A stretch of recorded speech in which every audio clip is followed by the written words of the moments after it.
একটা জিনিস আমি লক্ষ্য করলাম, ফটিকছড়িতে যে সৈয়দ গোলামুর রহমান বাবা ভান্ডারী, ওনার মাজার হচ্ছে আপনার ফটিকছড়িতে। সো ওনার এখানে সব আস্তানা শরীফ লেখা আছে। আমরা এখন ভিতরে যাব। আর এরিয়াটা আসলে অনেক পাহাড়ি একটা এরিয়া। এই এরিয়াটাতে আপনার পাহাড়িরা বসবাস করে বেশিরভাগ। যেমন এটা বন্ধ ছিল,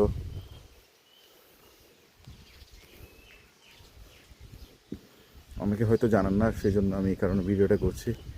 আশা করি আপনাদের ভালো লাগবে। সবার নতুন একটি জায়গা এবং একটা আল্লাহর ওলিয়াদের সম্মান জানানো উচিত আমাদের সবাইকে। সো এর থেকে যেহেতু তারা ইসলাম প্রচার করেছিল এক সময়, যখন এখানে মানুষজন থাকতো না, যে বিশাল একটা এরিয়া, পাহাড়ি এলাকা, এখন পর্যন্ত এখানে দিনের বেলা আসতে মানুষের অনেকে হয়তো ভয় পাবেন। রাস্তাও ঠিক নেই, পরিবেশও অনেক পাহাড়ি এলাকা, যেহেতু রাস্তাঘাটের পরিবেশ ভালো না। সো এখনও মানুষ বসবাস করছে, তারপরেও অনেকে হয়তো এখানে আসতে ভয় পাবেন। কিন্তু তখনকার দিনে কী অবস্থা ছিল, দিনে হয়তো এভাবে রাস্তাঘাট ছিল না, হয়তো এভাবে মানুষজন ছিলই না। সো তাদের প্রতি আমাদের সম্মান জানানো উচিত। আসসালামু আলাইকুম। আজকে একটা সম্পূর্ণ নতুন জায়গায় আসলাম। এটা হচ্ছে রাজধানী থেকে 10-15 কিলোমিটার দূরে, বৃন্দাবন বলে। বৃন্দাবন থেকে আরও 4-5 কিলোমিটার ভিতরে একটা মাজার আছে এখানে। মাজার বলতে বট পুকুর। এই যে একটা বট গাছ, তারপরে এদিক দিয়ে মাজার। পাহাড়ি এলাকা, সম্পূর্ণ পাহাড়। এখানে একদম পাহাড়িরা বসবাস করে।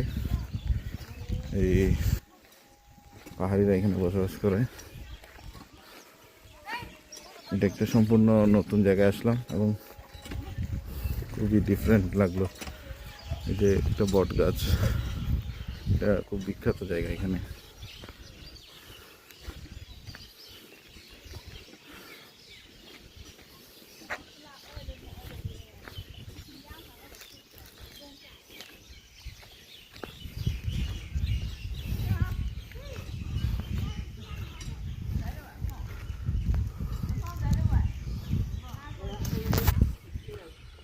এটা হচ্ছে সৈয়দ নবীর আহমদ শাহ পবিত্র রওজা শরীফ। এটাকে বটপুকুরিয়া মকসুদ নামে পরিচিত। বটপুকুরিয়া ফকির টিলা রাউজান।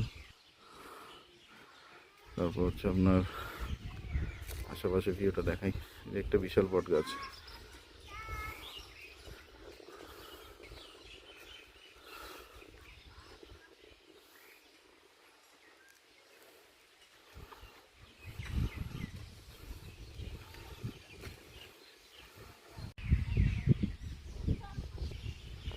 এখানে আমি একটা জিনিস লক্ষ্য করলাম, যে গোলামুর রহমান বাবা ভান্ডারী, যিনি ফরিদছড়িতে, যিনি ওনার মাজার আছে। তো আগেকার দিনে যখন একদম এখানে, এটা একটা পাহাড়ি এলাকা, এখনও পাহাড়ি মানুষজন বসবাস করে। এখনও মানুষ আসতে এখানে ভয় পায়, হয়তো বা সন্ধ্যার পর থেকে মানুষজন আসা যাওয়া করে না, যেহেতু পাহাড়ি এলাকার রাস্তাঘাটও ঠিক নেই।